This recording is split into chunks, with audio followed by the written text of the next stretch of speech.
All right, we are live. Hello, everyone. Welcome to the PM Therapy Podcast Live.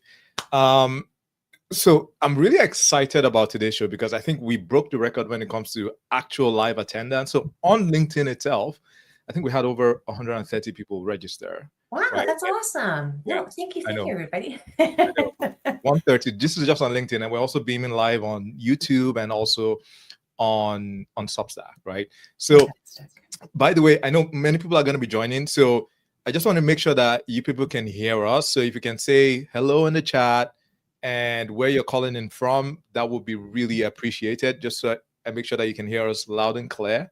So Absolutely. just drop I'll in do the chat. test 1, 2, 3. Yeah, for sure. Yeah, actually, and it's kind of nice for us as well. I know for me, it's nice to see who's calling from where, and then I can, give you some good insights based on that as well. Yeah. No. I am calling in from Toronto. Sometimes there's a delay in terms of when the text comes in. But yeah, I am calling in from Toronto. And Adriana, where are you calling in from? I'm calling in from Toronto too. We got the Canadians on board. Yeah. Yeah, no, I was just saying, Adriana, I had no idea that she was actually in Toronto because I've known Adriana's, like, she has a fantastic YouTube channel for PMs. If you don't know about it, I highly recommend that you go check it out.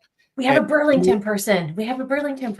So wow. I'm actually from Burlington too. So, okay, for those of you who are on the call, like anybody, major city, Toronto is actually like major city, but there's surrounding cities around there. We call it the GTA. Burlington is part of it. And we have some of our Burlington. Yay. Yeah. Shout out to Burlingtonians. Yeah. Atlanta, Georgia, Texas, Portland. Oh, some cool places, man. And I visited every single one.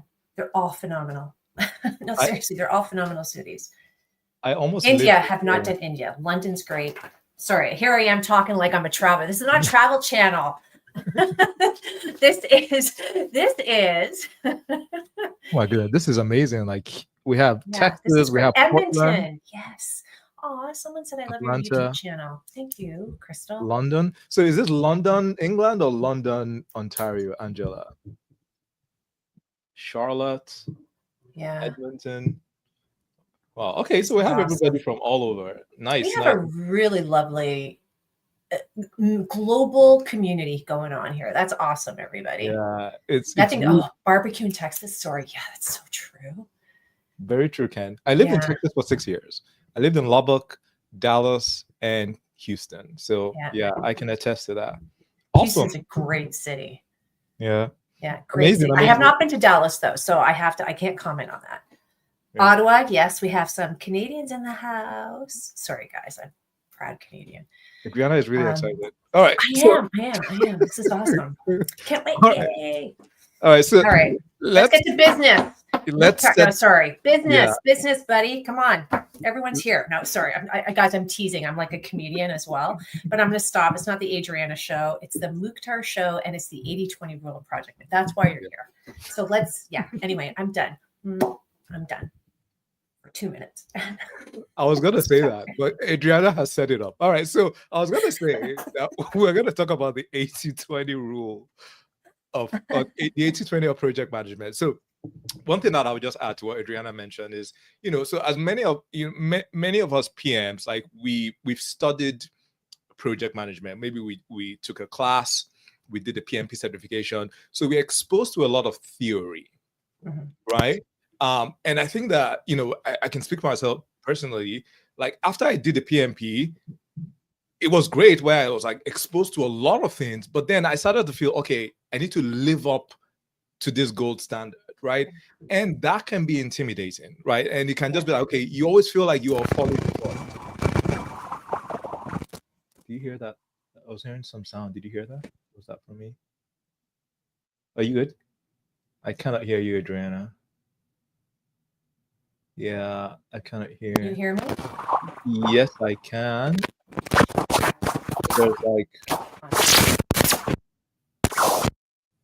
There's like some like a staticky noise.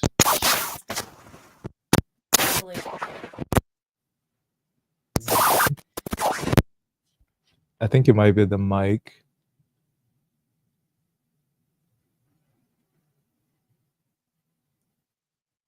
Now, you might just need to change your settings.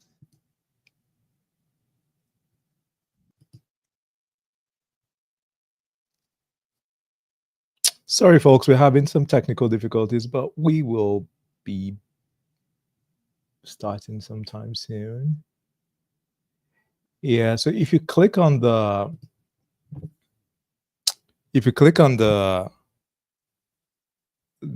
triple thing there, you can edit mic settings, and then you can change to a different mic.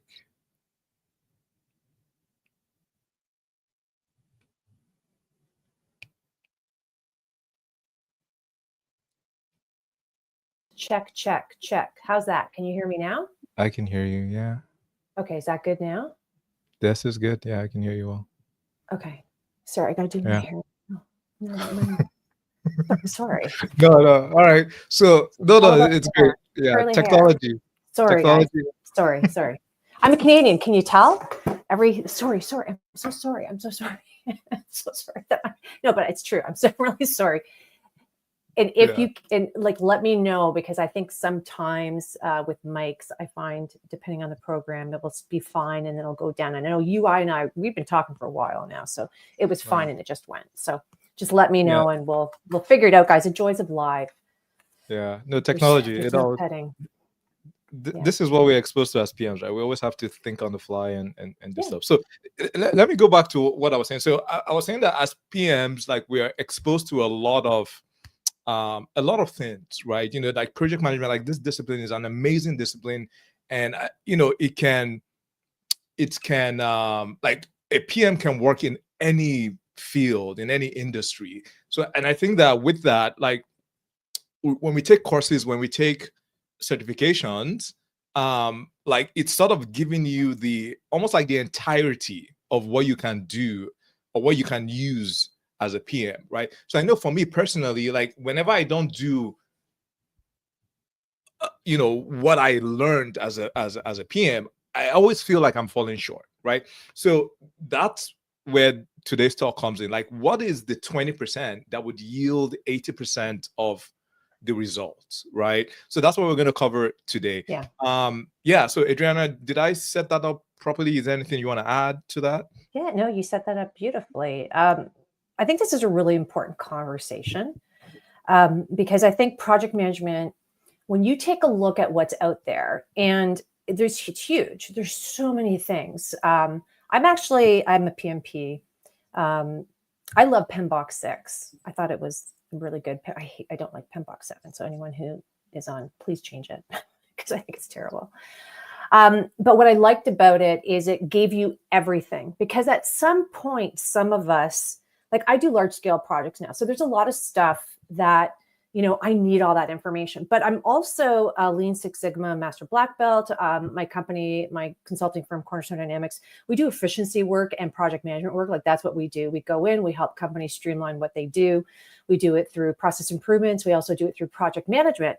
And I've been doing that for a very long time, close to 18 years, just with my company, let alone, now I'm aging myself, unfortunately, but let alone the professional world that I was in. And I've been in automotive, I've been in pharmaceutical, like, I've been in a lot of different industries, and my consulting company, we've done basically every industry that's out there, helping them, because a project is a project, a process is a process. And, you know, I see the threads that there's very minimal amount of project managers, like 20%, who are doing the grand scheme of everything that you need to know in project management. So you need all of that stuff, but people who come into project management don't need majority of that stuff. And that's what I mean. Like, you only need a good 20% of it to do 80% of the projects in organizations. And as an efficiency expert, I don't want you to do extra work for the sake of doing extra work. Doing documentation is not the purpose of project management. It's using documentation to help support the project management work that you're doing, so you can successfully execute and bring your deliverable to fruition. So I'm going to do pause breaks, because, guys, I get passionate about this subject. Okay, I really do. And if you guys have questions, and again, Mukhtar, if there's anything that, you know, you want to interject. So it's an important topic. Yeah. Right. Yeah. And by the way, if you have questions, just feel free to put them on the chat, and we'll try to get to them either during the conversation or towards the end. Right. So, all right. So, Adriana, what would you say is that 20%, like, Yeah.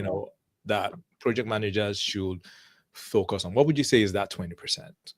Yeah. Before we do that, I'm just looking. Can everybody hear me? Because I saw some people like 5 minutes ago saying they can't hear me. Yeah, I can hear you. So maybe Okay. that was just a delay. But That if you was cannot, before. Okay. yeah, I think that was before. But if you cannot hear, just feel free to put that in the chat. But I Yeah. can hear you as well. Yeah, because someone made a recommendation. Maybe I get out and come back in.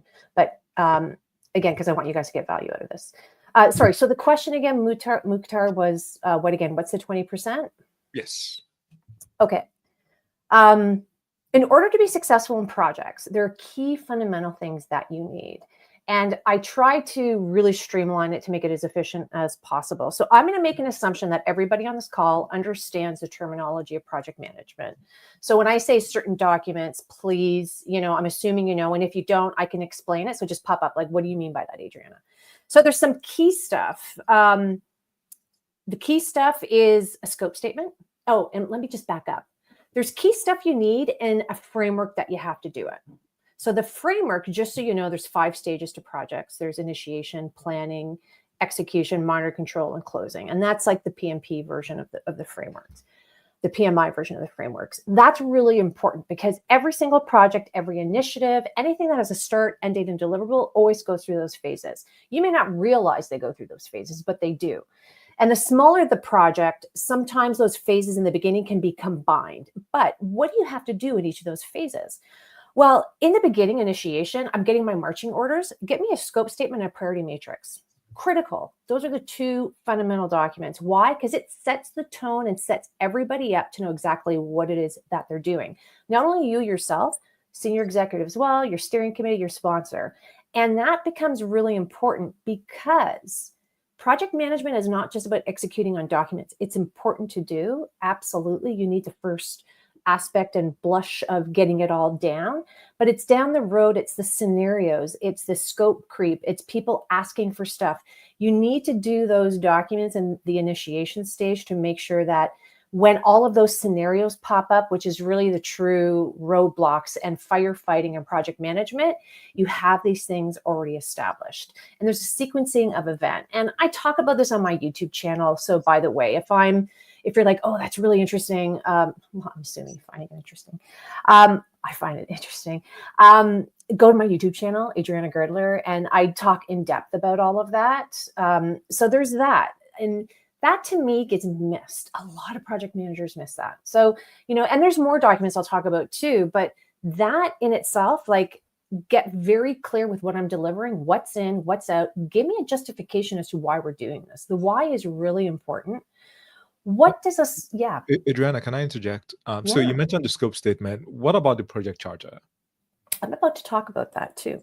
Okay. Sorry. No, so I was just going to ask, is that because the reason I've worked in a place where if you mention the project charter, like, it's almost like they'll tell you, get out of here. Like, I don't want, so I guess I wanted to just sort of know, like, what's your take on that? Like, okay, when we're talking about the 80-20, like, does the project charter not factor into the 20%? Like, is the scope statement just good and we can go? So I guess that was more my question. No, scope statement on its own is not good. You just can't go with a scope statement.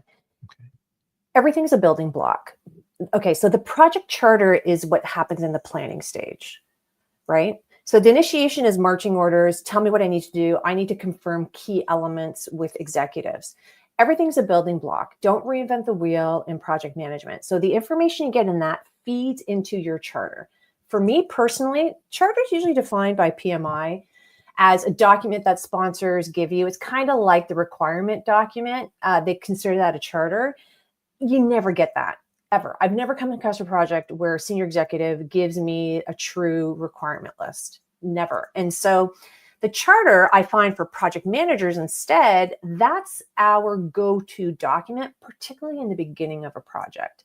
That's what sets the stage for my teams. It sets the stage for my senior executives. And what I've collected in the initiation stage, I put into my charter. that's why I said some of those beginning stages kind of blend together if you have a smaller project, because in some instances, I may not be so formal and do scope statement, priority matrix, and then do my charter. I may just get my charter because my scope statement and my priority matrix is inside my charter. It feeds into it. So that charter, that's your baseline. That's basically all the information for your project plan. It's going to tell you what's in, what's out, all the details. It's going to give you the justification. It's going to give you that scope statement. It's going to give you assumptions. It's going to give you potential initial risks. It's going to tell you who's on your project team. It's going to give you high-level milestones. It should also tell you some budgets. So all of that information becomes very important. And I work on that first before I have my kickoff meeting. My kickoff meeting happens not when I get my marching orders. It happens usually like 4 weeks after, because I'm prepping all the stuff for my team. Because once I give everything to my team and I kick everything off, boom, they have everything that they need to start working on the project tomorrow, right? Sorry. Adriana, a quick question. Yeah. I just want to clarify, because, people use these terms differently. What's the difference between your scope statement and your charter? So a scope statement, so the charter encompasses the scope statement elements. So a scope statement on its own is just a statement indicating what the project, in like 5 sentences, what it's doing. It's like a summary statement. Think of it like an elevator pitch, right? Who are you? You know how they say you should in like 30 seconds be able to say what you're doing. The scope statement is the exact same thing. In 30 seconds, can you explain what your project is doing? But there's a scope statement template that has some additional information, because it's not just that 30-second scope statement that is a summary. It's like the justification. It's the details of what's in scope and what's out of scope. That becomes really important. That actually gives you more information to really set your project up successfully. Gotcha. Okay. So the scope statement is like a really very short, document. And this is not the scope where you like itemize the scope of the project, what's in scope and out of scope, right? No, you could in a template. I talk about, like, again, as my YouTube channel, I do talk about scope statement. So it's very, I also have a practical project management course, Slay Project Management, that also talks about that too. So, it's really, really important to be, there's a combination of, so I feel like I need to back up for you guys. There's a combination of documents that you need. The charter is a bare minimum. And that charter is going to have the scope statement. It's going to have the detailed ins and outs. As I mentioned, it's going to have the assumptions. It's going to have risks. It's going to have all of these critical items that you need. That, to me, if you have to pick up one document in the planning section to get organized with what you're going to do, it's the charter with the way I laid it out. Gotcha. Okay, which has all of that information, because literally I should be able to read that document and be very, very clear with what are we doing, what's involved, who's involved, what's in, what's out, what are some expectations, what are some assumptions. I sometimes throw budget in there. What's the budget for around this project, and what's the overall timing that we think that we have to get things done. I also put signatures on it, because at the end of that, I make sure that people sign off on that so that we're all in agreement. And then that becomes a technique that I use down the road when people indicate that they forgot what we talked about, because it happens all the time, or they want to do scope creep, right? And so we come back to a document that we all, agreed to, that we read and understood. And it really helps with, firefighting and things down the road. So that, to me, is one document. 100%. If you do that and you set up your project properly, you already are halfway there to success. Like just that one. I can't tell you how many times I've nipped scope creep, I've nipped office politics, and I got people back to being accountable just by the charter. And so I have that document with me, and I will always bring it up. So if people start, oh, do we really have to do this? Why are we doing this? Are you sure we thought about everything? And then I'll bring up the charter, like, hey guys, here's the charter. Let's review it again. And let's remember, you signed off on it. And the reason why you signed off on it is because you read and understood, and everyone was in agreement, like, this is what we're going to deliver. Because there are times in project that there's, stakeholders who are saboteurs and they want to change things based on their own hidden agenda, right? And so it's just a really good technique to use not only to manage your project, but to help deal with some of those issues that we get within projects as well. All right. Just before we move on to the next step, Adriana, how would you, what about if somebody pushes back and saying, okay, this sounds very rigid. Like this is also one of the things that people have, with project management. It's like, yeah, we're not flexible. Or, so what about, how would you handle, such a case? Okay. So there's a couple of things. And here's why I love this document so much. I mean, I have two versions of it. I have a Word document version, which tends to be when you fill it out 3 pages. Okay. Double-sided and a single. So, 3 pages. It's super simple, but everyone gets clarity. And then I have a deeper version, which is in a PowerPoint, because sometimes some organizations need more stuff. And I get it. It's like whatever the company is and however they work. So there's a couple of things that happen. If someone is giving you pushback on getting a charter, which is just outlining and getting clarity with everything that you have to do, so we're all on the same page so we can ensure success moving forward, you actually want to know that now, because they're the people who are going to give you a hard time during the project. I can't tell you how many times I've come across individuals when I brought out the charter who didn't want to sign it. Oh, this is a contract. I'm like, well, no, it's a read and understood. It's not a contract. Well, I don't want to be accountable. That's the issue. So I've never, if I got any pushback on it, it's from project team members who I'm asking them to sign off on it so that we can make sure we all read and understood. And those people who don't want to do it are the people who, if I didn't call it out, were going to give me problems on the project anyway. So I have the ability to pull them aside and have really good conversations to get them on track, to have them understood what is it that we're doing and to really understand where their fears are coming from. And sometimes I've had scenarios where I had to pull them off the project because they just weren't the right fit. And lucky for me, I found out immediately. Early. And how did I found out? Because of signing of the charter. Yeah, so there's one, but then there's senior people too. No, I think that's a very good point, because a lot of times, like, we just think, okay, we just have, like, this is a formality, but I like that, okay, you document the understanding of, this project, and everybody should align, right? And this is a way to suss out people that are going to give you headaches down the road, right? So 100%. Listen, projects are busy. As we know, I can't tell you, dealing with the politics of a project and people can take away from the job that I have to do or the job that other team members have to do. And then it just becomes more work, and it's unnecessary work.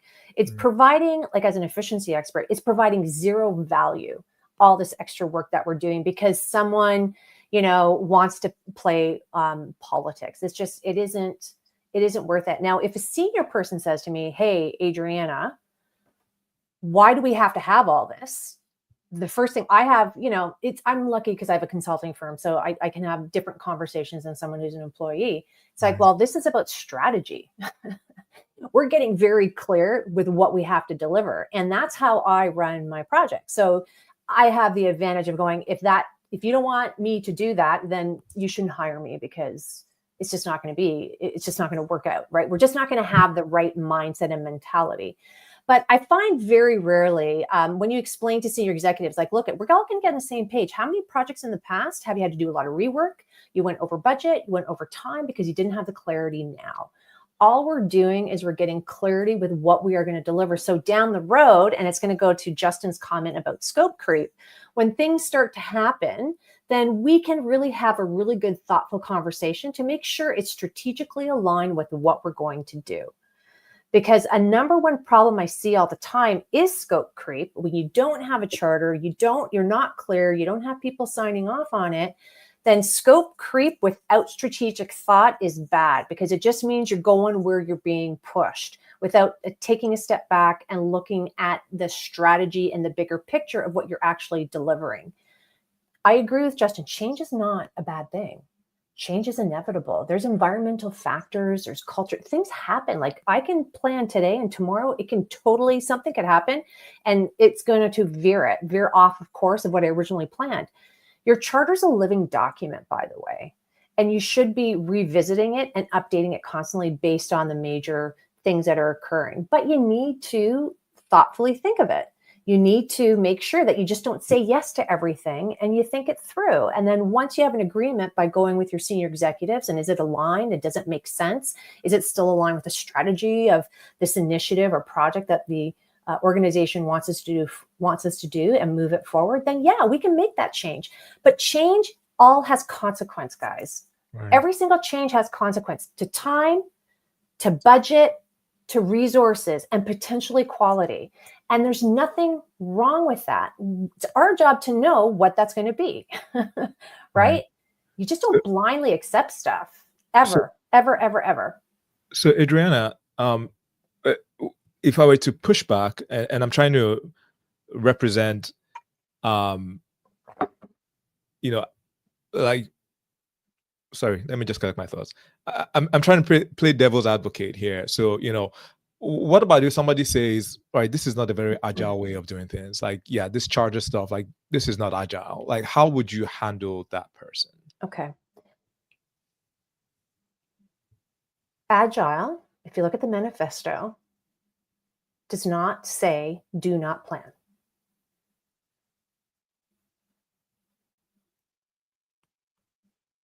Doesn't say that.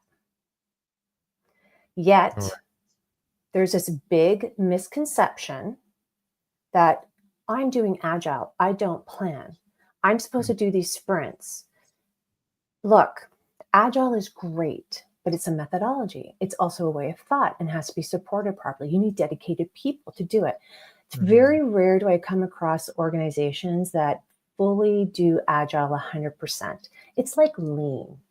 Agile came from lean, by the way. It's a lean methodology. So a lot of the stuff they talk to is all lean. Lean's been around for a very long time. And lean, just like agile, you need to have the right culture to support it, to be in its purest form. Otherwise, you do it as a hybrid. So a lot of agile that's done out there is really done in a hybrid way. Yes, they still do their sprints. They still do all of that stuff. And as you should, like, you can absolutely take your requirements, your features, whatever it is that you're working on, and break it down and only do X amount in your sprint. And when it's done testing and pass, you go back to your requirement list, pull it through, and you follow that cycle over and over. Fantastic concept. However, you still need to, in the bigger picture, because executives don't get agile, you still need to have an overarching perspective as to, okay, what is it that we're actually doing? When do we think we're going to get it done? You still need some planning and thought around it. A charter, so take away the word charter, because I'm seeing in here some people, I haven't read it in full detail. Some people are going like, oh, the word charter. Stop thinking of it like a charter, okay? So stop. It's a document that basically tells you and anybody who touches the project, what are the key aspects that this project is doing, period. It's like, it's a summary document. Right. So it's telling you, here's why we're doing this project. That's pretty important strategically. Yes. Here's getting in 5 sentences what the project's all about. Here's what's in and what's out. Those could be your features and the things that you're not doing if it's a software related project. And again, this is for all industries, by the way. Tell me who's going to be on the project team. That's pretty important. Tell me who's your steering committee or the senior executives who are going to help support the project, remove the roadblocks. That's pretty important. You need that stuff. Like everything I'm telling you here, you need. And if you don't formalize it in a document, it gets lost. And that's where a lot of people have problems. So you're just formalizing. I call it whatever you want. It doesn't have to be called a charter. Yeah. I call it a charter. Okay. But you don't have to call it a charter. Put your assumptions in there, put your risks in there, put your high level milestone from start to finish as to what the project's going to be all about, or the timing for the project. Cause you need that as well. Cause you know what, one thing we also didn't talk about yet, WBS, work breakdown structure. Okay? Adriana, before we go to WBS, I just want to really underline that point that you mentioned, because that word can be triggering in some environments, charter. So what ended up working for me, like where I just say one pager. For some reason, people love one pagers. And that has, so like, you can call it, if an organization is very formal, they like, the PMI standard, oh yeah, by all means call it a charter. But I 100% agree that you need that thing at the beginning to be able to say, okay, we agree to this. This is our understanding. this is Absolutely. what scope, this is what we're not going to do, and let everybody align. And then if somebody doesn't align, then okay, you need to deal with that. But we need to start, we can't just start from everything is up in the air, right? Because we're dealing with a very ambiguous, complex initiative, but we need to start from the known. Like, okay, this is what we know, this is what we agreed to. Okay, now let's move in a particular direction, right? So just wanted to really underline that, like, yeah, that charter word can be triggering. You just call it whatever, but I think you need to start from that document. You need to start from a document that summarizes everything that your project is going to be doing from a high level perspective. Okay, I'm not even talking about detail. I even find sometimes in certain types of projects, like particularly the software one, they don't want to give me milestones from start to finish. Oh, then I'm held accountable for it. Like, no.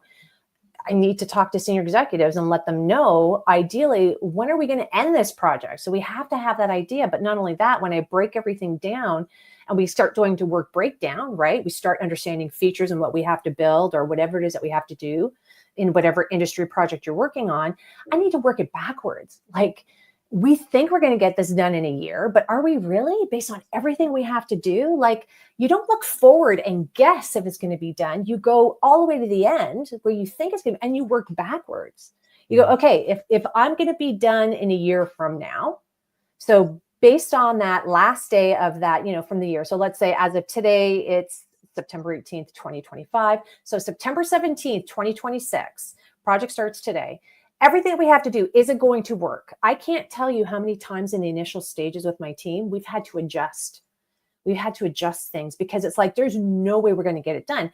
And if we did my version of a charter, my version of that summary document, we would have done the priority matrix, and I would have found out what is a constraint, what is optimized, and what's truly flexible. So is it scope, time, or budget? And if time is a constraint, then what my senior management is telling me, like, no, we need to get this project done in a year. So now I have to look at my scope. I have to look at what we're delivering. And maybe I got to look at budget, because if they still want scope, maybe I need more money to get the things done. That's project management, guys. That's our job, to really take a look and get these bigger pieces, these bigger pictures, so that we can understand and help educate senior executives when they have certain requests from us, right? Or the deliverable that we have to do. Project management is not, you're not a task doer. Okay, that's gone a long time ago, right? It's strategy. So you have to strategize and you have to motivate your team in order to get it done. And you have to talk to those above you, and then you have to talk to your team members. So you know, there's a lot of things that come flying your way that you need to have a really good conversation with. And you need to have that summary document, charter, summary, whatever it is, whatever you want to call it.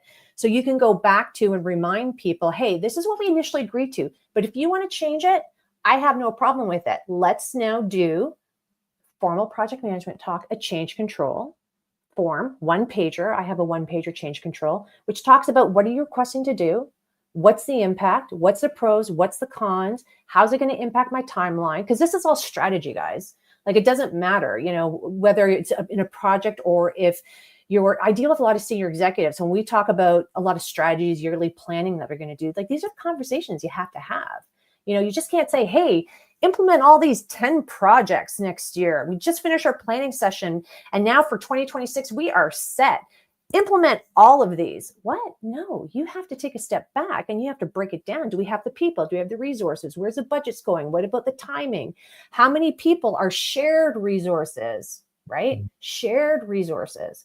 So that's why that document becomes really important. And it's nice because it's transferable to outside of projects as well.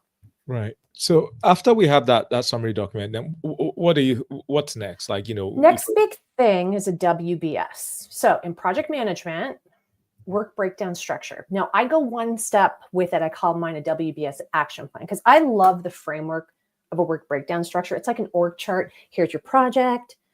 Your next hierarchy are the major buckets, because that's also the big thing too. How do you know what you have to do? Part of really good project planning is to try to get as much as you can out front, so you can understand, do I have everything that I need to be successful? And based on everything I'm identifying, can we do it within the timing? Is there any additional budget? Because if I'm going to ask for more money in the beginning, it's easier for me to ask for more money than it is for me outside. right? Or later on, right? So the work breakdown structure is a technique through PMI, project managers, and we use it, we break it down. So once we have those buckets, and I have full video on work breakdown structure, guys, too. So if you really want to dive into how to do one, just go to my YouTube channel, Adriana Girdler Work Breakdown Structure, and you'll see it. And I think it's like a 20-minute video that breaks it all down. And then from there, under each major activity, I call them buckets, you have these other, things that have to feed into the bucket. So let's say we have a construction project. And in that construction project, we probably, perhaps we have some things like, or let's say, we're building a house. So we have some, perhaps I decide to break out my major buckets in the trade. So electrical, plumbing, framing, foundation. Well, under electrical, I may have to have even other breakdowns like, okay, purchasing, other purchasing may have to be installation, maybe testing, and that's your level 3. And those are like headers. And then underneath that, another level, which becomes an action plan now, is under purchasing. I may have to break down a whole bunch of stuff I have to purchase, right? And then the installation, I may have to break down all the installation that I have to do along with the timing associated with it. So by doing that, that gives me the big picture for the overall project to make sure what is it, like what are all the moving pieces?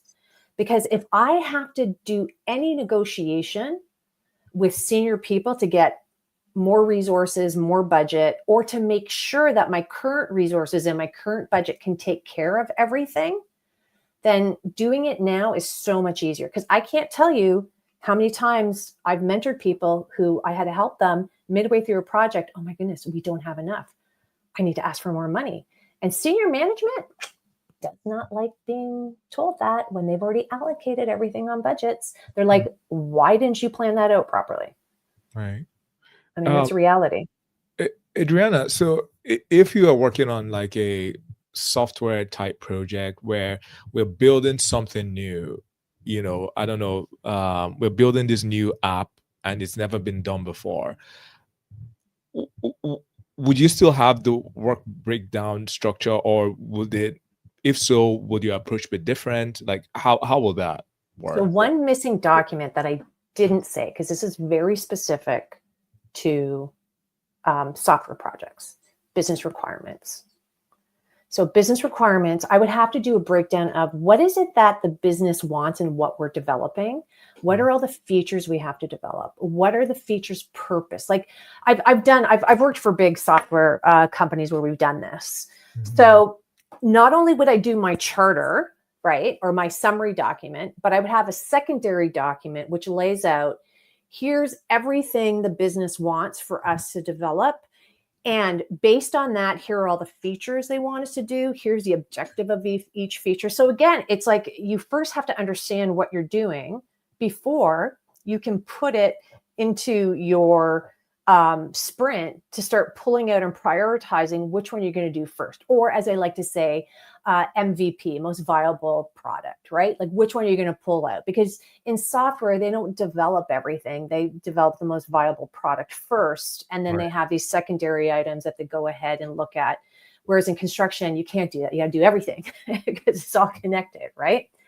Okay. So you'd have to have that document. And then once you get clear on priority 1 items, what are your MVPs, those MVPs do not get built all at once. Mm-hmm. There's a series, there's a list, right? Because why? Why aren't they built all at once? Because most companies don't have dedicated people to a single project. Very rare, okay? They have, so your software developers tend to have multiple projects that they're working on and multiple features that they're developing. Right. So then you need to at least understand, okay, if we have these 20 features, these are the MVP features that we need to build. Which one is number 1 that we're going to do first?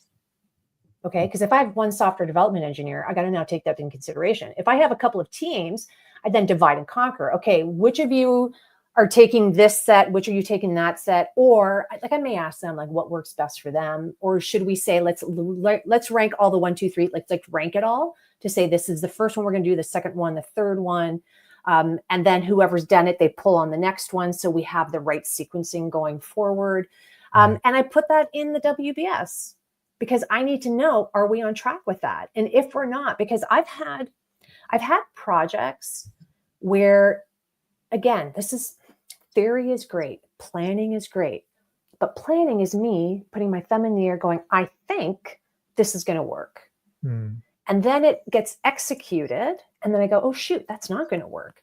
And I've been on projects where I've had software engineers create a feature. They had it in a sprint, and then they realized that they need more time because there was an issue they couldn't even fathom happened. That's okay. That's okay. It's okay because we're within the project timelines and within the project boundary. That's okay. Go ahead. I'm going to give you more time, guys, which means I'm now going to take my work breakdown, which is my action plan. I'm going to kind of push things out because I know my team, it's only X amount of hours in a day. And then it's my job to escalate that and let people know, hey, by the way, we shifted out the date. We're still going to hit our timeline. And if I have to negotiate that something's going to be pushed out, that's where my job, one of the big jobs that you have as a project manager, there's a lot of negotiation because things happen. You can't predict everything in project management, but you got to strategize and you have to know how to negotiate. And you have to know, again, your job as a project manager is have the back of your team because your team needs to focus on getting the work done. They don't need to be playing any of the games. All right. Your job is to filter that. All right. So I just want to make sure I'm tracking now. Just, so, we're talking about the 80-20 of project management. So at the very beginning, there should be, it could be a charter, summary document. Summary document. Yeah. And then that sort of lists what's in scope, out of scope, assumptions, risks that we know of. And then after that, you're now talking about the work breakdown structure where we now break down those big, milestones or deliverables. We break it down into, actionable tasks. So it becomes an action plan, 100%. Right. And then in the case of like more agile projects, we have a requirement document. We understand the business requirements, and then we now prioritize what's going to be the first MVP, the second MVP. And then, I guess for what is right in front of you, we can plan a bit better for that because that's what we know. And then when we're done with that MVP, that would also sort of impact and influence subsequent milestones, right? So that's sort of like the agile sort of lane. Is that? It can be done for anybody, right? Okay. In all honesty, like that's where I think people don't get pigeonholed into, oh my goodness, I do software projects, so therefore I only do this. Take a step back and recognize there's threads across all industries. And it doesn't matter the industry you're in. It doesn't matter the project that you're doing. You need a summary document, AKA charter. Okay, I call it a charter. You need a summary document that lays everything out that everyone's in agreement with. I get people to sign off on mine. It's helped me out tremendously. You don't want to get people to sign off on it? Don't do it. But I'm going to tell you, there's a lot more power when people don't report into me and they're not doing their work. And then I say, hey, you signed off on this. Let me help you. What's a roadblock for you? And the tune changes, right? Because there's a little bit of accountability there. Then there's a work breakdown structure, action plan. You need a detailed action plan. I love using the technique of work breakdown structure to help me gather that action plan. Right. The third thing you need, so besides requirements or any of that other stuff, that's like additional documentation you need depending on the project. You could break that out in your summary document as well if you really wanted to. Right. Is you need a schedule. So that's your Gantt chart. That's your calendar. However you want to do it, you need a schedule. You need a visual representation of everything because that's another perspective that's going to help you out tremendously. Yeah. So that's really critical. And something else you need, change management. So you need some change management concepts inside your project. People don't do that, and then they wonder why the end user is upset. So a couple of things, Adriana. So schedule, I know, some people will call this a plan, right? So, no, it's not a plan. Do never, ever, ever, ever. Let me tell you, it's not a plan. I'll tell you why after, but it's not a plan. Your W2 action plan is your plan. Your schedule is a visual representation of all the activities. A plan is detailed. It gives you information. My W2 plans also have comment sections so people can really give me details of what's going on. It's a place where we communicate. I teach that. So that becomes really important. Your schedule, here's why the schedule is not a plan. Because if you have non-technical people looking at that, they get freaked out, right? And there's a lot of non-technical people that helps with project planning. But not only that, it's just a visual representation. What about all that little stuff? Like you don't put every little activity on that schedule. You do the higher stuff, because I don't know about you, I've come across schedules where they're huge. First of all, they're long, and they're long across. And I can't at a glance see what's going on. I got to scroll. And to manage something like that is not helpful. It's a good visual. You need that. It gives you another technique to look at something and go, oh, that's not going to work. Or that is going to work. Or that works fine. Or I can see some dependencies. It's a tool to give you a visual representation to make sure that your charter summary document and your WBS breakdown is on track. That's where the details lie. And the devil is in the details. Devil's in the details. I can't tell you. And then timelines, in all honesty, I just use these summary document timelines, like more milestones, to really talk about what's going on, because that's all people really want to know. Because I guide people in here. This is the next section we have to work on. Here's the detail around it, right? So do not, please, if you're ever wondering, if you create a project plan and it's strictly in a Gantt, I've never, there's a lot of challenges to that, is my point. There's a lot of challenges to it. It's a great tool. You should have it, but it's not the plan. It supports the plan. Right. No, I completely hear you, Adriana. And I think what I'm trying to account for is, like, even like earlier in my project management career, one of my professors told me, do not call a schedule a plan. So that has been drilled into me from the very beginning. But I think when you deal with people, like, it's just, they will call your schedule a plan, right? So it's just sort of understanding what people mean, because people will call things differently, right? So that's why I brought that point. We need to, I think we need to be able to meet our stakeholders where they are, right? So I just wanted to make sure, because we have all sorts of people listening. But yeah, so basically what I understand you saying, Adriana, is a visual representation of, all right, maybe milestones, sub tasks, and a timeline, right? So that's where you at a higher level. It really is a timeline. It's your timeline of your task, of the key important ones, right? The high level ones, the ones that have dependencies, things of that nature. Right. I just want to look at one of the comments. I was requesting for more of a highlight on the 80-20 rule. So for those people, I think, who jumped in, because we're talking a lot of stuff. There's some comments that we're talking to that took us a little bit off course. But really, in today in project management, there's so much out there. What's the bare minimum you need to be successful on 80% of your projects? Okay, so that's what we're saying. So from a tool perspective of documentation, you need that summary. So I'm summarizing it, guys. You need that summary document, AKA charter, which has a whole bunch of information in it that we said earlier on. You need a WBS action plan. That action plan is going to break everything down in detail. We just talked about the schedule / timeline / visual representation. Be open to that things, and I agree with you, Mukhtar, be open to things being called different things. But at some point, do me a favor, in your project, give a definition at your kickoff meeting to let everybody know this is what a charter is, this is what this is, because it's really easy. I do it all the time. I forget people don't have the same definition of me. So Mukhtar, you're doing a great job reminding me that. So thank you. No, for sure. So timeline / schedule. And then the next thing that you mentioned was the change control. So change control. So it's interesting. I wouldn't, some people, if I know if it's a short project and like 3 months, because I do get projects that are 3 months, like very quick, we have to go. And they're usually like efficiency projects. We have a new process, we have to implement it. I know in 3 to maybe 6 months, we can get it all done. I don't do a change control because the scope is not changing. It's very clear with what we're doing. So a change control, though, has value. And this is where you got to pick and choose when you bring it in. When you have long-term projects or projects that have a lot of moving parts, or there's a lot of politics happening in your organization, or people's hidden agendas are going to start popping into your project, you need a formal change control process. Process is easy. It's a simple one pager that lays out very specific things that you share it with your team first. They provide their insight. Then you go to steering committee to see if they want to move forward with it, because they're executives, right? There's a vision in the organization. Let them make the decision if they want to do it, but you're going to lay out the pros and cons and the impact on the project if they proceed with this suggested change. That's all. It's a great technique to get into as a habit.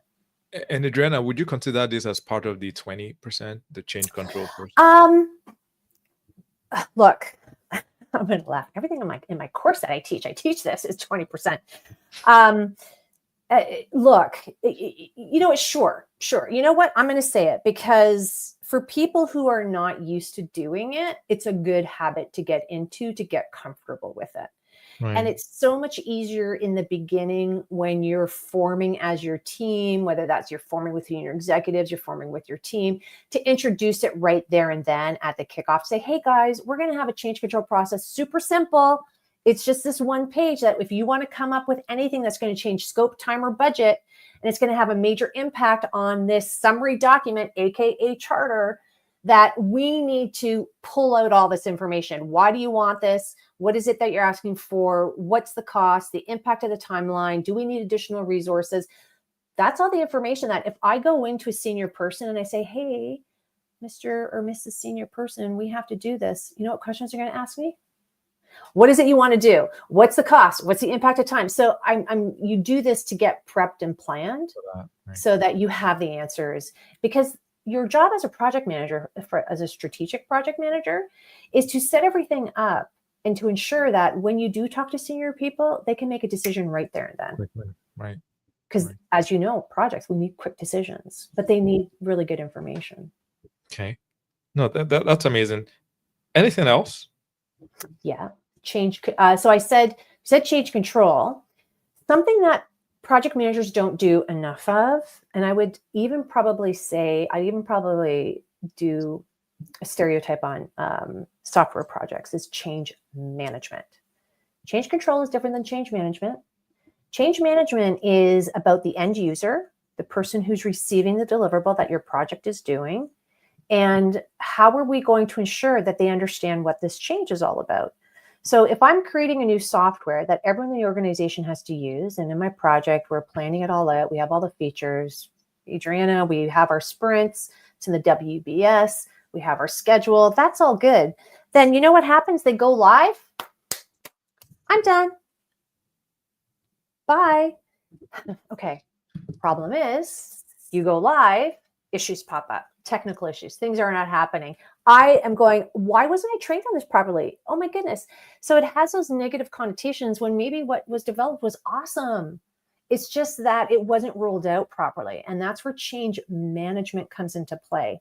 The bare minimum is you need to do a communication plan throughout your project to your end user or anyone who's going to be receiving that end result. You need to put a good training plan together, a good documentation plan together. And what I mean by that is your training documentations, any standard operating procedures that have to be updated. That's all part of your project. And by the way, senior engineers and development, you have to do that because you know what? You developed it. You know the insides and outs, or you work with a learning and development person or a trainer to help develop those things.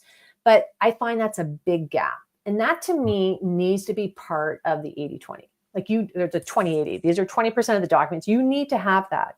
You need to have it, even if it's just, and reinforcement and sustaining. How are you going to reinforce and sustain the change? Right. That's also really, really important because I'll be honest, and this is the efficiency master black belt person coming out at me. Okay. This is not a project manager. Who cares if you reach go live? Who cares? Who cares? You did it. You know what really is important? 3 to 6 months after and a year after. Is it sustained? Has it been adopted? Is it doing what it delivered on? As a senior person and executive, that's what I want to know, right? Then I can measure whether or not that project was successful and us doing that initiative made sense. Yeah, no, I'm sure you've heard this where they say most projects fail. And I think it's, this is where a lot of projects fail because we deliver projects, but did it actually did we realize the benefit of that project, right? So this is, what I understand that this change management piece is It's important. It's important. Yeah. All right. So I we've have one more document I think we should do. okay, which The is it? last one, Yeah. after action review or post-mortem or a document that summarizes everything you do. Now, here's an interesting, an after action review, I use it in multiple ways. I'll use it throughout the project life cycle. So at the end of a major milestone, I'll do an after action review, which is saying, okay, here's what we were supposed to do. Lay that out. Here's what actually happened. And what are the lessons learned from it, pros and cons? And how do we want to proceed to the next stage? Do we want to continue with the stuff that we're doing? Do we have to course correct something that we're doing? So I use it there, and then I use it at the absolute end. Why at the end? Because my next project, I promise you, has so many threads of similarities that I want to look at my after action review for my past project or someone else's past project so that I can pull in those learnings and not reinvent the wheel. Amazing. All right. So we have 6. There you go. All right. So I'm going to done. quickly Done. No, I'm teasing, guys. I'm a jokester. I like to joke a lot. So I'm just going to done. I'm going to quickly go through them, and then maybe we'll do one scenario, the nightmare project, if that's okay with you, and then we can go to questions. All right. So quickly, the 80-20 of project management. These are like the core things / documents that you need to have in order, to move the needle significantly on your project. Number 1 is a charter / summary. Number 2 is WBS / action plan. Number 3 is your schedule / timeline. Number 4 is a change control process. So you manage change and you avoid scope creep, right? To your number 1. Number 5 is a change management plan / strategy, if I understood that correctly. Yeah. And then number 6 is a post-mortem or after action review. Did I get that? Yes, you did. You did a wonderful job. Thank you, Mukhtar. All right. So I'm going to go into a scenario, and this is actually, this might be familiar to many PMs. So you're brought in as a PM. This is a nightmare scenario. Now, this company just acquired another company. All right. So now, it's a merger and they have to sort of combine both platforms. All right. So now they've done a lot of hype, and like the industry is sort of waiting for this new shiny tool, Sorry. Go on, please. I'm getting triggered by Please. There's marketing and sales, and then there's reality of delivering. Okay, they're two different worlds. Yeah. So marketing has done a good job. Like it's sold. Like people are like they bought it, they bought this thing, and now 3 months into this project, they realize that they need a project manager. So they bring you in. All right. Now there are 2 VPs from 2 companies. They are fighting for, there's politics. They're fighting for power. One of them wants their platform to be the supreme platform. 2 product managers on both sides have quit. They've taken their knowledge with them. The engineers' morale is low. They're also fighting with the VPs. And now you're brought in 3 months into this project to deliver. And by the way, the CEO, he has already promised the dates to the world and the end users. And you're 3 months into this project, and you're brought in. How would you handle this? No pressure. Well, look, I wonder if I can say this. First of all, it's a shit show. So, okay. And do you really want to get involved in a shit show? That's all I'm going to say. But okay, I decided I'm going to do it. Okay. First, so I'm struggling not because I don't have answers for you, but the answers I'm going to give you are someone who's has a consulting firm and who can say no to clients. I've walked away from client projects because we're starting to talk, we promise one thing, and then as we get to the nitty gritty, like the stuff you're talking about, they don't want to do what I'm suggesting that they do based on them paying me for my expertise. So I've walked away. It's like, look, I don't think this is a good fit because I've been doing this for way too long. If you don't have the proper support, the tone at the top, and if they don't get it, I don't care what you implement. You are going to have problems. You're going to have problems. So what I would do in that scenario is I'd probably talk to them and do more preparatory strategy work with them. Like, hey guys, like, look, this is not going to work. And I probably bring in examples like, we know this didn't work in this industry. So I'd probably work with my two, VPs, whatever, CEOs, whatever you said. And I would redo the charter for the project. And if time was the constraint from the priority matrix perspective, then we would have to renegotiate scope and budget. So if they still want to deliver everything on scope, then they have to give me more budget so I can hire more people, et cetera. Right? Or I would negotiate by taking some things out of the scope. And I would get probably a marketing and a communication person on the team so they can spin the story to the media, because you have to take that in consideration, right? Like, they want to save face. The organization wants to save face. So my job, guys, this is the difference between just being a tactical project manager and a strategic project manager. All right. My job is I'm going to bring the strategy to them. Here's the reality of doing this.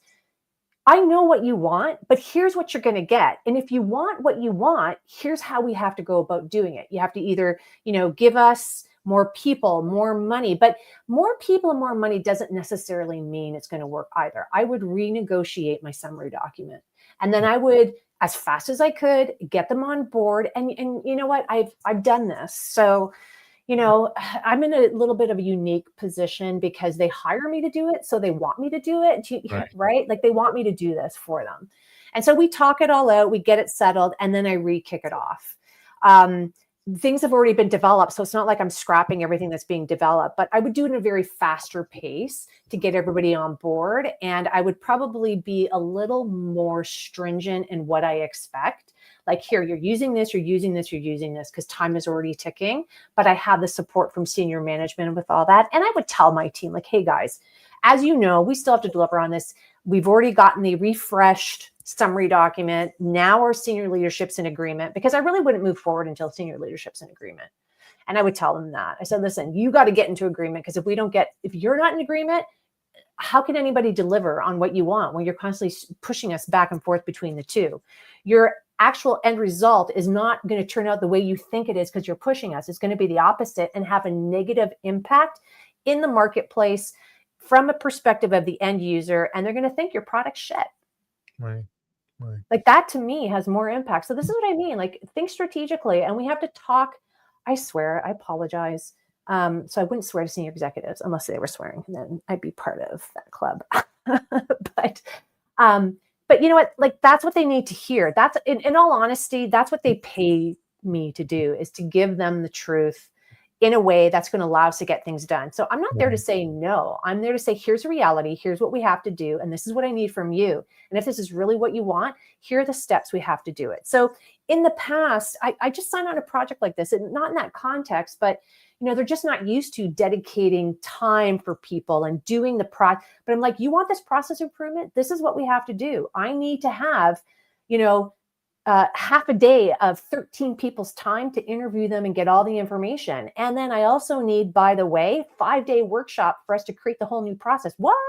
We don't do that. Well, if this is what you want, this is the approach. Right. If this is too much for you, here's a different approach, but it's longer. It's going to take different timing, because that's okay as well. That's okay. Right. Find out what people want and show them. If you want A, here's the pros and cons, and here's how you go about doing it. But if you can't do that, then here's option B. Here are the pros and cons. Here's a way of doing it. So give people options so they can see. The biggest problem I see all the time is you're told you tell them, here's everything A, B, C, D.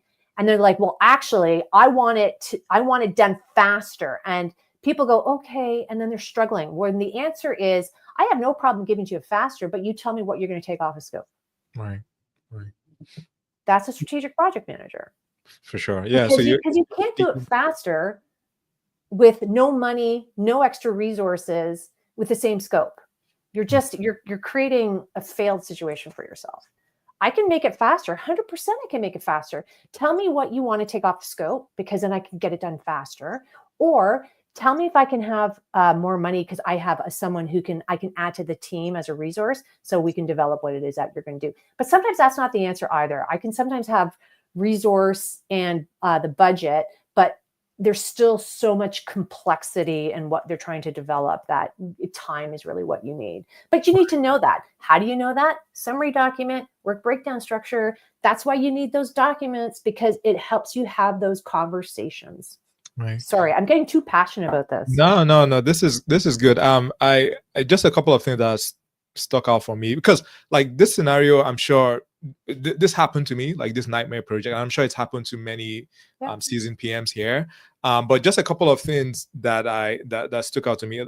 If you don't have alignment at the top, your project is doomed to fail. So you want to make sure that you spend the time to get that alignment. The second thing that I like you mentioned is it's almost like a refresh. Okay, things that start out well, I'm gonna do a re-kickoff. Yeah. I'm gonna, redo that, and that in itself will boost morale. So I like that. And then the other thing that I really like that you didn't necessarily mention this directly, but it's like you are basically a partner to leadership. Like they brought you in to help them execute. I want to help you execute, right? But in order for me to do that, this is what I need, right? So it's basically forming that partnership. So those are some of the things.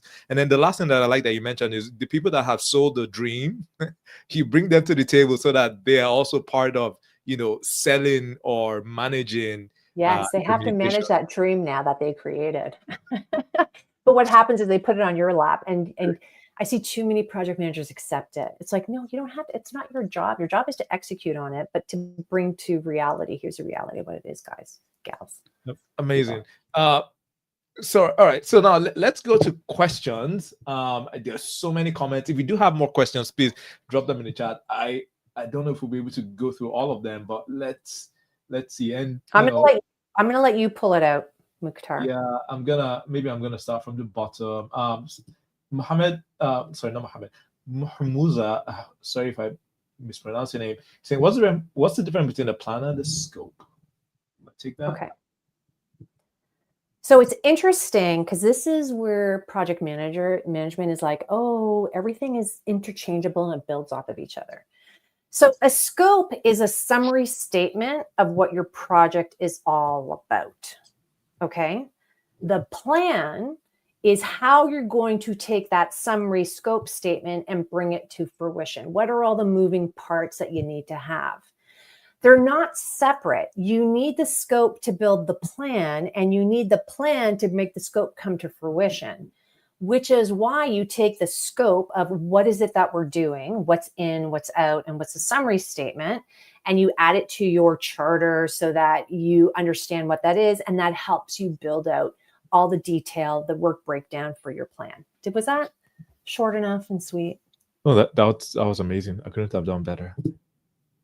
Jonathan says, if a schedule is not documented in detail, when and how do you identify activities that are not being completed within planned and defined timelines? Okay. So it's interesting because there's different types of schedules. There's a task list schedule. There's a Gantt chart schedule. There's a calendar format schedule. It's a visual representation. Now, your WBS action plan, in essence, actually is a task schedule, because not only does it break out all your tasks, it has your start date, it has your end date. My section has responsibility, support teams involved. I also have a comment section, so we talk in there. And so in essence, you do have a schedule, which is your plan, which has all the detail. But I will never, and here's what's so funny. I love Excel. And I put an Excel spreadsheet because I actually program it and it's awesome. I've not found a software program that does everything that I want it to do.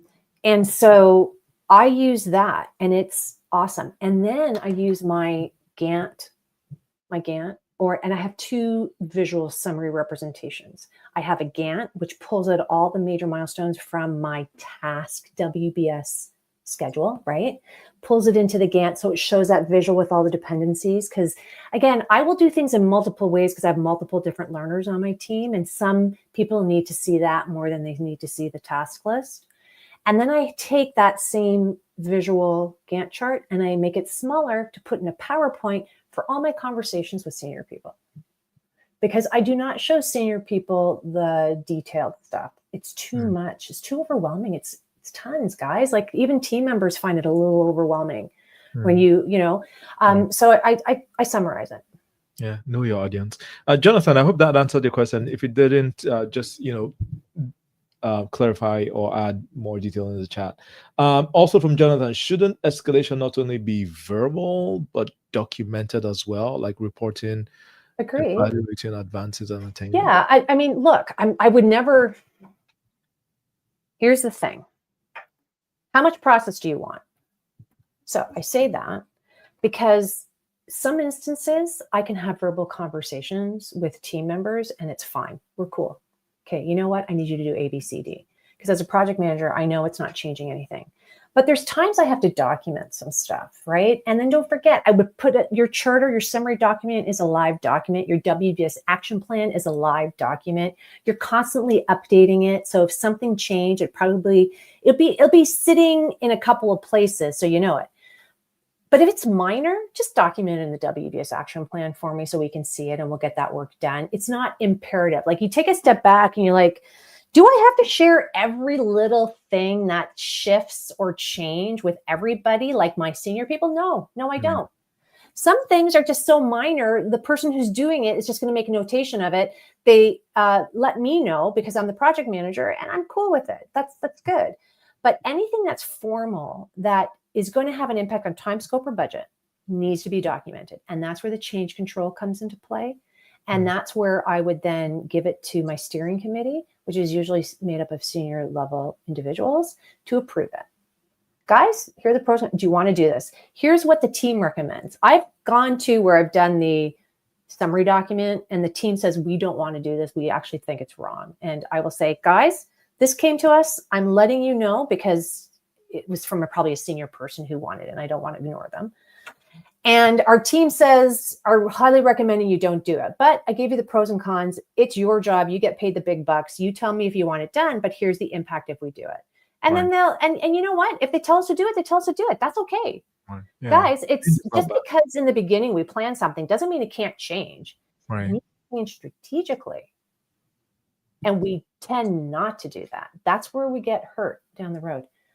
Right. Do you also use Excel for your Gantt chart? And do you use any PM tools like Monday.com? Okay.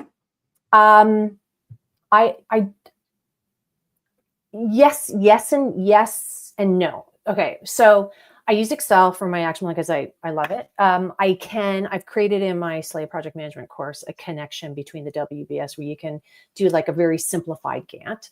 But I'll also use Microsoft Project for my Gantt, which I really like. In regards to other tools like Monday.com or ClickUps or anything like that, no, I don't. And not because they're not good or anything like that. It's because those need subscriptions, those need software, people need to be trained upon it. And when I'm running projects, things are going pretty fast. And I don't have time to train people on new ways of working. I also don't have time. There's a learning curve to learning new systems, but I also have set amount of just Office 365 templates in Word and Excel and PowerPoint. You don't need a lot of documents, guys.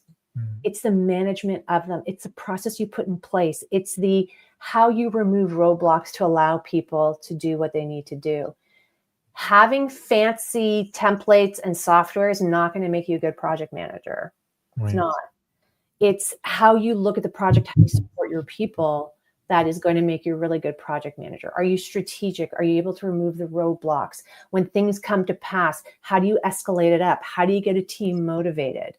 That's the reality of project management. That's what counts. So that's why I say have the bare minimum with the documents. For most of projects, you're fine with that, right? And and everybody knows Office 365 suites or even Google Suite stuff because it's the exact same thing, just in a different format, either or. Right. Don't reinvent the wheel. You don't need fancy stuff.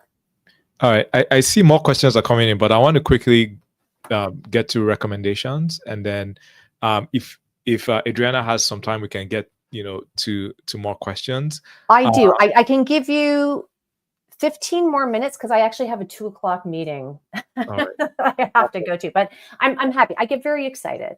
All Get right. very excited. Awesome. So let's quickly do recommendations. I know some people might have to drop, but we will do recommendations, and then with the extra time, we can get to more questions. So recommendations, Adriana, one book that you recommend. Oh, yes. Oh, shit. I recommend this all the time to my coaching students. And where is it? I can't believe. Hold on. Okay. Love this book, The Culture Map. The Culture Map. The Culture Map. Why do I love it so much?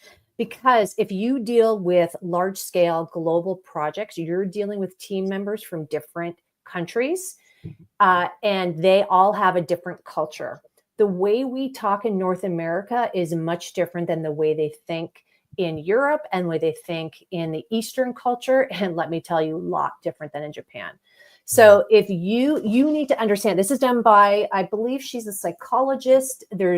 I love this book so much. I first did it on audio, and then I bought the book because it has a whole bunch of studies. I'm an engineer guy, so I love studies and stuff like that.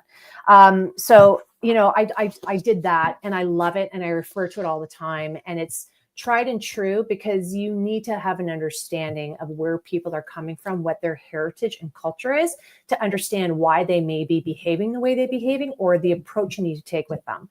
It is not one size fits all. I even find if you're in a country, regions even have their own nuances as well. So awesome book, highly recommend it. Get it. I get no money from this. It's just that good. Awesome. The Culture Map by Erin Meyer. Yeah, Meyer. Erin Meyer. Here you go. I'll do like when they do their fingernails and they talk about makeup. Here you go, everybody. I don't do that stuff. Sorry. Shouldn't be. Adriana, one app you recommend. For project management, none. Well, for project manager, it doesn't necessarily have to be for project managers. Okay. I mean, it doesn't have to SharePoint. be SharePoint. Okay. I'll tell you why I love SharePoint. Because for projects, every project I use, I create a SharePoint site. I make it really interesting, and I put all my links so that people have a URL. They just go to the URL, and it's a single location for everything.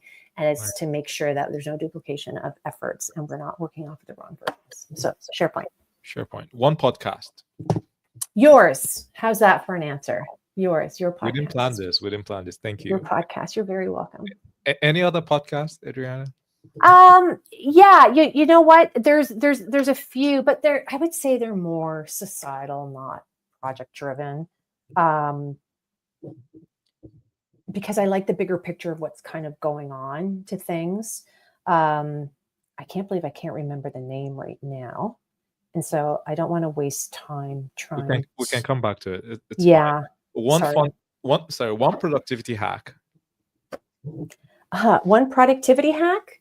Yeah. In your meetings, your team meetings, your project meetings, before you end the call, summarize, okay, guys, because you were talking, you did a whole bunch of stuff. Please tell me you're not doing update meetings. That's a different thing altogether. Do not do update meetings. Haha, that's a whole new podcast. So summarize all the action items that were called out through discussion in your meeting before everybody leaves, and assign a responsibility and due date. And if it can't get done in 48 hours, you transfer it over to your WBS, which means you're not using AI. That's another thing too. I do not like recording my meeting in AI. There's two reasons for that. The first reason is people will never be fully transparent and honest with you because it's being recorded. And if they disagree around something, what is said here stays here. You need to have a safe space. And when anything is recorded, it is not safe because someone ultimately down the road can use that information. And number two, I find some AI stuff, depending on what it is, doesn't do necessarily a great job. You still have to go through the stuff. And I, as an efficiency expert, at the end of the meeting, I want to know exactly what it is that we're doing. Is everyone clear? I got agreement on it. And then anything that needs to be transferred over is transferred over. I do not want to waste my time after a meeting, still pulling things out. Even though it may be nicely summarized, I didn't validate it. Right. And it also gives you that nice, it gives people that nice psychological feeling that they didn't waste their time. Like there's something 100%. about summarizing, okay, this is what we talked about. These are the action items. 100%. Which means you got to run your meeting slightly differently and you got to approach them differently. And there's things that you do in order to do it, but we don't have time for that. That's a whole new podcast. One fun thing to distress. Sorry, say that again. One fun thing to de-stress. to de-stress. Because the PM profession is very. I love taking a walk with my doggie. She's my princess. Her name is Yoko. She's so adorable. And I love taking time just to walk away from the computer and the desk and take her for a walk. I get to take her for a walk. I don't have to take her for a walk. I get to, because she's awesome. And she just slows me down because she's sniffing everywhere. Nice. Yeah. She's awesome. I just started walking, and it's really amazing. Because my personal trainer wants me to get 10,000 steps every day. I'm not quite there yet, but even just doing that, like connections just get made in your brain, like you solve things. Yeah. So I highly recommend walking. All right. So we've done recommendations. All right. So Adriana, you said you still have a few more minutes. So let's go to some of the spillover questions. How would you facilitate scope prioritization and alignment among stakeholders? So I think this is the definition of what do they mean by scope, because scope prioritization, there is no prioritization to scope. The scope is the scope. Here's what we're doing. So unless you're talking about what's in scope, and what's in scope is everything we have to deliver on. Now, depending on the project, if you're talking about a software project and the in scope are all these features that we have to develop it, and that has to be prioritized, then I would just bring the team together and I would ask them, like, it's not my job to prioritize it. Hey guys, we have to get this done. Here's the amount of sprints we have. Here's the amount of products that we have to develop. What priority do you want to put them in? And I would bring the business in on it as well. The business needs a lot of assistance. And this is an issue with software projects. I always see, well, we're just doing what the business told us. And the business goes, well, I don't know what I want. I need help pulling it out. Right. So my job is I'm neutral. Let's bring everyone together. Let's make sure we're really, really clear. And I put a lot of onus on the engineers. You need to help out the business to see what you're talking about. Like you do. And the business needs to be a little bit clearer on what it is that they're requiring. So that's how I would do it. I would do it in a workshop setting. I would do it as a session, a working session, and it would be, let's finalize this. So the end result is at the end of it, we have all the items we have to prioritize based on what we said we were going to do. Yeah. And when you do that, like, it's easy to get buy-in when you have like the main people in the room and it's a working session, and you can have multiple working sessions, as opposed to, all right, now let me go make people buy into the plan. Right? Actually, working together builds buy-in. Right? Yeah. All right. And I think this is the last question from Melrick. If I'm right, WBS is the what of a project, which includes all the details of the deliverables. If one puts a when and how long into the WBS elements, including the dependencies and deadlines, it gets called a schedule. Correct me if I'm wrong, please. Thank you. Okay. This is a personal opinion. So to me, it's still a WBS. It's a WBS action plan now. So a WBS, you're absolutely right. There's a WBS framework, which is the high level. Give me what has to be done. So that was very well said, by the way, Merrick.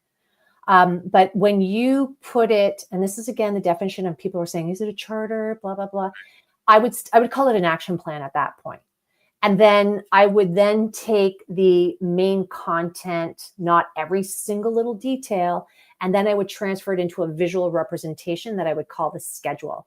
They connect. They don't live separately. They connect. So if something changes in my WBS action plan, it gets updated in my timeline / schedule, right? Yeah, you could, your action plan is your schedule. It's everything that you're going to do. It's semantics at this point. As you can see, we had a little bit of good debate with verbiage. Just get agreement on what you want to call it. I call it an action plan. That's what I call it. Nice. All right. So Adriana, like, we spent a lot of time like going into the 80-20 rule, and I know this is something that you teach. So if people want to go into like some of the things that you've talked about more in depthly, how can they do that? So go into Slay project, slaypm.com. I'm going to give you guys a coupon or a voucher for $50 off. And I don't know, I'm going to put it in here. I can't Anyway, I don't know how to do that. I don't It's want to fine. waste time. We'll I'm going to link- have you do it. slaypm.com. It's basically an online course that teaches you everything I was talking about, the practical side of project management, the 80-20. There's some more documentations that I have in there because you do need it for different things. It also gives you a credential of project management specialist. So I know we had a comment in there about a certification. So there's a certification, there's an exam at the end. You have lifetime access. I'm constantly updating it. So it becomes a resource. I also have a pro program, which is an addition to it, which I do live weekly mentoring. I have a customized AI tool to help fill out some of those key documents. So it really is your resource to teach you how to run a project from start to finish in a very systematic, streamlined way for any industry, because all of it's applicable to everything. So that's my recommendation, because everyone, and I have video testimonials, guys, so you can take a look at those. Everyone that says it, they go, oh my goodness, I literally can start implementing and using it tomorrow. And that's what you want. It's a practical side. It's a practical side of project management. Right. And, Adriana, you don't know this, but because I usually speak to PMs every day. So somebody actually said they took your course and it was really helpful, because you have people that, great. number one, like, there are people, maybe they're not officially PMs, but they've been managing, projects. So this just sort of solidifies and just gives them that direction. You also have people that maybe they've been managing projects for a long time, but then, it's like we need to be not reminded, but it's like we need to be refreshed and to, we need to reprioritize what's really important, right? And to ensure that you're constantly honing your craft and you're delivering, to the best that you can. So I think, absolutely. I think your course is really helpful there. So I highly recommend it. So you please check it out. This has been an amazing session. Also from our end, like if you need help landing a 100 to 300K PM role, feel free to reach out. There should be a link underneath, either underneath or around wherever you're seeing this. And if we're not a fit, we will send you free resources that can help you. All right. And please subscribe on YouTube, rate us on Substack or whatever podcast platform you're watching this. And we are gonna return same time next week with another guest and another fantastic episode. So I do hope that you found this very valuable. Open to feedback as well, anything that you think we can do to improve, or even anyone that you think we can bring on this channel. So thank you very much, and speak to you all soon. All right. Yeah, thank you so much. It was a real pleasure, and I'm so glad we had such a great audience here too. So thanks, guys. Amazing. All right, take care, y'all. Bye.